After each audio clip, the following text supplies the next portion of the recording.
अस्सलाम वालेकुम class. So we are discussing chapter number 5 physical states of matter. और आज जो हम डिस्कस करेंगे it's is the solid state. Last time हमने लिक्विड स्टेट और गैसियस स्टेट को जो है वो डील कर लिया है। आज हम जो है वो सॉलिड स्टेट डिस्कस करेंगे। It is third state of matter which has definite shape and volume. यानी ये मैटर की थर्ड फॉर्म है जिसकी डेफिनेट शेप भी है और वॉल्यूम भी है। In solid state the molecules are very close to one another and they are closely packed.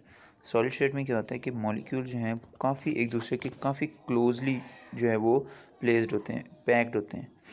The intermolecular forces are so strong that particles become almost motionless.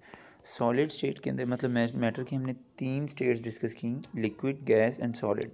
तो इन तीनों गैस स्टेट्स के अंदर जो सॉलिड स्टेट है वो सबसे ज़्यादा क्लोजली पैक्ड है, बिकॉज इसके जो मॉलिक्यूल्स होते हैं वो बिल्कुल एक शेप के अंदर अलाइन होते हैं और एक दूसरे के साथ टाइटली पैक्ड होते हैं। तो एक तो इनकी इंटरमॉलिक्यूलर फोर्सेस काफ़ी स्ट्रॉन्ग होती हैं, यानी इन तीनों स्टेट से सबसे ज़्यादा स्ट्रॉन्गर सॉलिड्स ही होते हैं। दूसरी बात यह है कि जब ये एक दूसरे के साथ टाइटली पैक होते हैं तो इनके पास एक डेफिनेट शेप और वॉल्यूम होता है, जिसकी वजह से ये मोशनलेस जो है, ऐसा लगता है कि ये मोशनलेस है। जैसे कि गैस के मॉलिक्यूल्स हमने पढ़ा कि they are always in state of motion, because उनके मॉलिक्यूल्स एक दूसरे से काफ़ी सेपरेट डिस्टेंस पे होते हैं। इसी तरह लिक्विड के मॉलिक्यूल्स वो एक पैटर्न के अंदर जो है वो भी क्लोजली पैक्ड होते हैं लेकिन टाइटली क्लोज नहीं होते, ठीक है। लेकिन सॉलिड्स के अंदर चूँकि ये बिल्कुल एक प्रॉपर पैटर्न होता है और टाइटली पैक्ड होते हैं, जिसकी वजह से ये बिल्कुल ऐसा लगता है जैसे ये इनके मॉलिक्यूल्स मूव नहीं कर रहे।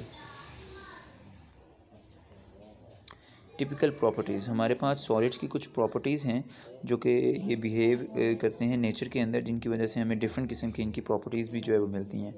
First one is melting point. The temperature at which the solid starts melting and coexist in dynamic equilibrium with liquid state is called melting point. यानी कि वो टेम्परेचर जिसके अंदर सॉलिड जो है वो मेल्ट होकर लिक्विड के अंदर कन्वर्ट होता है और डायनेमिक इक्विलिब्रियम उसके साथ मेंटेन करता है, उसको हम बोलेंगे उसका melting point. Ionic and covalent solids make network structure to form macromolecules. यानी कि अगर हम किसी भी ऐसे लिक्विड सॉलिड की एग्जांपल लेते हैं जो कि मेल्ट होता है, फॉर एग्जांपल आइस, तो आइस हमारे पास सॉलिड स्ट्रक्चर में होती है, लेकिन जब उसको हम रूम टेम्परेचर पे रखते हैं तो वो सॉलिड से आहिस्ता आहिस्ता लिक्विड के अंदर कन्वर्ट होना शुरू हो जाती है। लेकिन जब हम उसी लिक्विड को दोबारा से फ्रीज़र के अंदर रखते हैं या उसका टेम्परेचर 0 सेल्सियस तक ले जाते हैं तो यही लिक्विड दोबारा से सॉलिड में कन्वर्ट हो जाती है। तो ये रिवर्सिबल हैं, सॉलिड को हम लिक्विड में भी कन्वर्ट कर सकते हैं और इसी लिक्विड को दोबारा कंडीशन देकर सॉलिड में भी कन्वर्ट कर सकते हैं।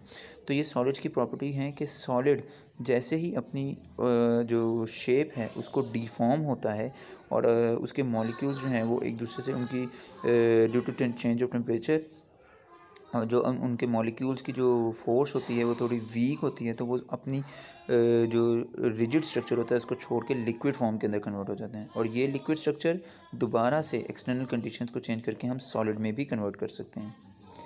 Next one is rigidity. Rigidity जो है सॉलिड्स की बहुत इंपॉर्टेंट कैरेक्टरिस्टिक है। The particles of solids are not mobile, यानी कि ये जो सॉलिड्स के पार्टिकल्स होते हैं ये मूवेबल नहीं होते, ठीक है, ये स्टेशनरी होते हैं।